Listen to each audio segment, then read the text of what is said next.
দর্শক আপনারা দেখতে পাচ্ছেন এই মুহূর্তে গণধোলাই খাচ্ছে রুমিন ফারহানা। এদিকে বিএনপি নেতাকর্মীদের বাধার মুখে ব্রাহ্মণবাড়িয়া 2 সংসদ সদস্য ব্যারিস্টার রুমিন ফারহানা। ঘটনার পর ঢাকা সিলেট মহাসড়কের শাহবাজপুর প্রথম গেট এলাকায় অবরোধ করে বিক্ষোভ করে রুমিন ফারহানার কর্মী সমর্থকরা। হামলার শিকার হয়েছে ব্যারিস্টার রুমিন ফারহানা। দুপুরে এই ঘটনা ঘটে। বিএনপি ও সহযোগী সংগঠনের নেতাকর্মীরা উপস্থিত ছিলেন। মব তৈরি করে 30, 40, 50 জনের একটা গ্রুপ আমাদেরকে ধাক্কা দিয়ে ফেলে দিয়ে দখল নিল। সেটা খুবই আশ্চর্য। যেখানে আমি যাই সেটা সংসদ সদস্য বলে না, মানুষের মধ্যে এক ধরনের আনন্দ খুশি তৈরি হয়, মানুষ আসে ছবি তুলতে চায়। যে কারণে হয় কি যে আমি যেখানে যাই না কেন আমার সাথে যারা থাকেন তারা সর্বপ্রথম নিরাপত্তা বিষয়টির দিকেই নজর দেয়। হেনস্থার শিকার হলেন ব্রাহ্মণবাড়িয়া 2 আসনের নবনির্বাচিত স্বতন্ত্র সংসদ সদস্য ব্যারিস্টার রুমিন ফারহানা। তাৎক্ষণিক কড়া প্রতিক্রিয়া জানিয়ে তিনি অভিযোগ করেন এটি ছিল একটি পরিকল্পিত হামলা এবং নির্বাচনী পরাজয়ের প্রতিশোধ নেয়ার চেষ্টা। রুমিন ফারহানা জানান তাকে ধাক্কা দিয়ে ফেলে দেওয়ার চেষ্টা করা হয় এবং তার এক কর্মী রক্তাক্ত হন। এই ঘটনায় বাংলাদেশ জাতীয়তাবাদী দল বিএনপিকে দায়ী করেন তিনি। বলেন ক্ষমতাসীন দল যদি তৃণমূলে নেতাকর্মীদের নিয়ন্ত্রণে ব্যর্থ হন এর পরিণতি অত্যন্ত ভয়াবহ হতে পারে। দলটি দীর্ঘ 17 বছর পর ক্ষমতায় এসেছে। এ অবস্থায় কর্মীদের আচরণ নিয়ন্ত্রণ না থাকলে দলের ভাবমূর্তি মারাত্মকভাবে ক্ষতিগ্রস্ত হবে। দর্শক, রাজনীতিতে ত্যাগ আর কষ্টের কি কোনোই মূল্য নেই? দীর্ঘ 18 বছর যারা লড়াই করেছেন, সংগ্রাম করেছেন, ঝড় তুফান সহ্য করে হয়েছেন যারা খাঁটি সোনা, সুখের সময় কেনই তারা ছিটকে পড়েন? বলেছিলাম ব্যারিস্টার রুমিন ফারহানার কথা, যার হুঙ্কারে ফ্যাসিস্ট সরকার পর্যন্ত কেঁপে উঠত। এই ব্যারিস্টার রুমিন ফারহানাই বিএনপির অস্তিত্ব দীর্ঘ 18 বছর টিকিয়ে রেখেছিল। সেই ব্যারিস্টার রুমিন ফারহানাকেই শেষ পর্যন্ত কিনা দল থেকে বহিষ্কার করা হয়েছে। শুধু তাই নয়, ব্যারিস্টার রুমিন ফারহানার প্রতিভা চিরতরে নিভিয়ে দেওয়ার জন্য বিএনপি তাদের সর্বোচ্চ শক্তি ব্যয় করেছেন। কিন্তু ব্যারিস্টার রুমিন ফারহানাও তাদের প্রমাণ করে দিলেন যে তিনি কত বড় একজন হেভিওয়েট নেত্রী। দর্শক, ব্যারিস্টার রুমিন ফারহানাকে বিভিন্ন ষড়যন্ত্র করে এবং বিভিন্ন নানান পরিকল্পনা করে তাকে রাজনীতি থেকে চিরতরে সরিয়ে দিতে চায় এই বিএনপি দল। তারই ধারাবাহিকতায় এবার সংসদে ব্যারিস্টার রুমিন ফারহানা তারেক রহমানকে নিয়ে কড়া হুঁশিয়ারি দিয়েছেন, যে কারণেই এবার ব্যারিস্টার রুমিন ফারহানার উপরে হামলার অভিযোগ এসেছে। দর্শকের বিষয়ের কিছু অংশ ভিডিওর শুরুতে, শিরোনামে আপনারা দেখেছেন, বিস্তারিত পুরো ভিডিও জুড়ে। তার আগে আমার একটা অনুরোধ, যারা আমার চ্যানেলে নতুন আসছেন চ্যানেলটি সাবস্ক্রাইব করে অল ক্লিক করে বেল আইকনটি বাজিয়ে দিন। দর্শক, চলুন দেখে আসি ঘটনাস্থলে কি হয়েছিল, কেন হয়েছিল এবং কাদের আদেশে এই ধরনের একটা ঘটনা ঘটেছে তা ব্যারিস্টার রুমিন ফারহানা নিজেই গণমাধ্যমে জানিয়েছেন। ভিডিওটা অত্যন্ত গুরুত্বপূর্ণ, তাই ধৈর্য ধরে একটি লাইক এবং পুরো ভিডিওটা শেষ পর্যন্ত দেখতে থাকুন। সো আমি যদি চাইতাম ওখানে কিন্তু একটা বাজে ইনসিডেন্ট হয়ে যেতে পারত, মুহূর্তের মধ্যে হয়ে যেত। আমি আমার নেতা কর্মীদেরকে ধন্যবাদ দেব, তারা সর্বোচ্চ শান্ত থেকেছে। রুমিন ফারহানা, আপনার তরফ থেকে আইনি পদক্ষেপ তো নেওয়া হয়েছে, আপনি তো মামলা করেছেন। এরপরে আসলে প্রশাসনের পক্ষ থেকে কি ধরনের পদক্ষেপ নেওয়া হয়েছে? প্রশাসন ওদের একটা কাউন্টার মামলা নিয়েছে, ওরাও আমার নেতা কর্মীদের বিরুদ্ধে পরে মামলা করেছে, একদিন পরে।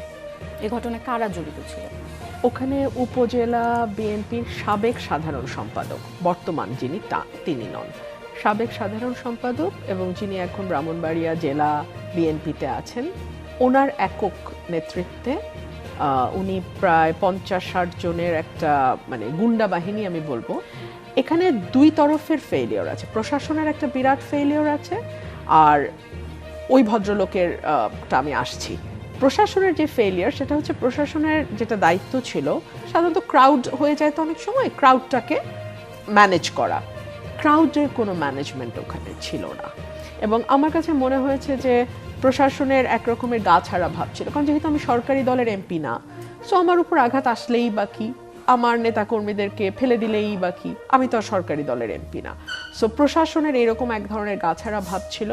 যেহেতু এটি নবনির্বাচিত সরকার এবং এই সরকারটি যেই দল গঠন করেছে তার সেই দলের সঙ্গে আমি দীর্ঘদিন রাজনীতি করেছি, আমার অনুরোধ থাকবে যে 212 জনের বাইরে যেই বাকি 80-90 জন এমপি আছেন, 88 জন এমপি, তাদের প্রত্যেকের নিরাপত্তা এবং প্রত্যেকে যাতে এলাকায় নির্বিঘ্নে কাজ করতে পারে সেই ব্যাপারে এখনই সরকারের উচিত হবে স্পষ্ট নির্দেশনা প্রশাসনকে দিয়ে দেওয়া, যে এই প্রশাসন যেন আগের আমলের প্রশাসনের মতো এটা মনে না করে যে এমপি যদি সরকার দলীয় না হয় তাহলে সেই এমপির উপর যে কোনো হেনস্থা হতে পারে, আমাদের এখানে কোনো দায় দায়িত্ব নাই।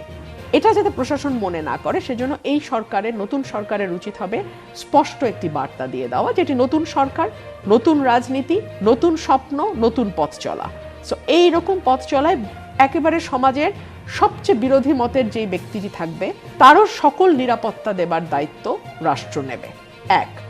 2 হচ্ছে ওখানে আমার প্রায় 500-600 কর্মী ছিল, আরো বেশি, আর ওদের ছিল 50-60 জনের মতো। সো আমি যদি চাইতাম ওখানে কিন্তু একটা বাজে ইনসিডেন্ট হয়ে যেতে পারতো, মুহূর্তের মধ্যে হয়ে যেত। আমি আমার নেতা কর্মীদেরকে ধন্যবাদ দেব, তারা সর্বোচ্চ শান্ত থেকেছে। আমার একজন কর্মীকে পিটিয়ে একেবারে মানে তাকে হাসপাতালে ভর্তি করতে হয়েছে, 2 দিন ছিল সে হাসপাতালে, খুবই খারাপভাবে তাকে বেধড়ক মারধর করা হয়েছে। সো পুলিশের চোখের সামনে কিন্তু এই ঘটনাগুলো হয়েছে। আমার প্রশ্ন হলো পুলিশ অন স্পট কেন গ্রেফতার করলো না?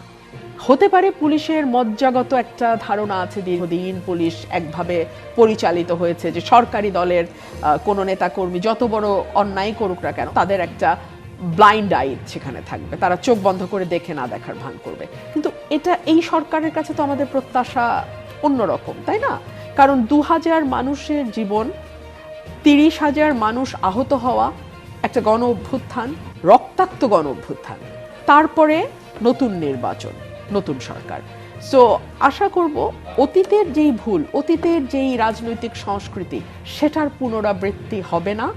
আশা করব নতুন একটা বাংলাদেশ আমরা দেখতে চাই, জি, গত এক সবার সপ্তাহে সবার কি- জন্য নিরাপদ। গত এক সপ্তাহে কি সেরকম বাংলাদেশের প্রতিফলন দেখতে পাচ্ছেন কিনা? আমার সাথে ঘটনাটি দুঃখজনক, খুবই খুবই খারাপ ঘটনা হয়েছে। আপনি যদি সবই বাদ দেন, হেলাল ভাই যে কথাটা বললেন আমি একদম একমত। ধরেন আমি সংসদ সদস্য না, তাতে কি? আমি তো বাংলাদেশের নাগরিক। অনেকেই আমার বাবার পরিচয় নিয়ে আসছেন যে উনি ভাষা আন্দোলনের মহানায়ক, তো ওনার সন্তান দিতে পারছে না, না আমি সেটাকেও যুক্তিতে আনবো না। শুধু বাবার সন্তান হিসেবে কেন, বাংলাদেশের একজন নাগরিক হিসেবে আমার শতভাগ নিরাপত্তা নিশ্চিতের দায়িত্ব রাষ্ট্রের। একদম সোজা সাপটা কথা, আমার নিরাপত্তা দেবার দায়িত্ব রাষ্ট্রের। এবং এই মেসেজটা এই সরকার, আমি আশা করব, তার প্রতিটা মেশিনারিজের মধ্যে ছড়িয়ে দেবে যে আমার সবচেয়ে বিরোধী যেই ব্যক্তি রাষ্ট্রে বাস করছে সেও যাতে শতভাগ নিরাপত্তার সাথে বাস করতে পারে সেটা এনশিওর করার দায়িত্ব রাষ্ট্রের। এবং এই মেসেজটা লাউড অ্যান্ড ক্লিয়ার এই সরকার দেবে আমি আশা করি। দর্শক, আপনারা জানেন ব্যারিস্টার রুমিন ফারহানা দীর্ঘ 18 বছর যেই দলের জন্য লড়াই করেছেন, যেই দলের জন্য তিনি সংগ্রাম করেছেন, যেই দলের জন্য তিনি নানান হামলা মামলার শিকার হয়েছেন, সেই ব্যারিস্টার রুমিন ফারহানা কি শেষ পর্যন্ত বিএনপি দল থেকে বহিষ্কার করে দিয়েছে এবং তাকে এমন একটা দিন বহিষ্কার করা হয়েছে যেই দিনে দেশনেত্রী বেগম খালেদা জিয়া তিনি না ফেরা দেশে চলে গেছেন, যে কারণেই তার এই বহিষ্কার করা নিয়ে সামাজিক যোগাযোগের মাধ্যমে তুমুল আলোচনা এবং সমালোচনার ঝড় উঠেছে। এবং তার এই বহিষ্কারকে কেন্দ্র করে বাংলাদেশের রাজনৈতিক সকল নেতাকর্মীরা এর তীব্র নিন্দা এবং প্রতিবাদ জানিয়েছেন। ব্যারিস্টার রুমিন ফারহানাকে তারা এক পর্যায়ে দাবাতে চেয়েছিল, রাজনীতি থেকে একেবারে সরিয়ে দিতে চেয়েছিল, কিন্তু ব্যারিস্টার রুমিন ফারহানা তিনি প্রমাণ করে দিলেন যে তিনি কত বড় একজন হেভিওয়েট নেত্রী এবং তিনি কোনোভাবেই দমে যাওয়ার পাত্রী নয়। কারণ আপনারা দেখেছেন তার হুঙ্কারে বিরোধী দলের সরকার পর্যন্ত কেঁপে উঠত এবং দীর্ঘ 18 বছর আওয়ামী লীগের আমলে আওয়ামী লীগের সরকার তাকে কোনোভাবেই দাবাতে পারে নাই। সঠিক কথা, সত্য কথা গণমাধ্যমে তিনি বলিষ্ঠ কণ্ঠে তিনি প্রতিবাদ করেছেন। এই ব্যারিস্টার রুমিন ফারহানা স্বতন্ত্র প্রার্থী হয়ে নির্বাচনের মাঠে তিনি বিপুল ভোটে জয়লাভ করেছেন, অথচ তাকে নির্বাচনে জয় না হওয়ার জন্য বিএনপি সর্বোচ্চ চেষ্টা করেছেন।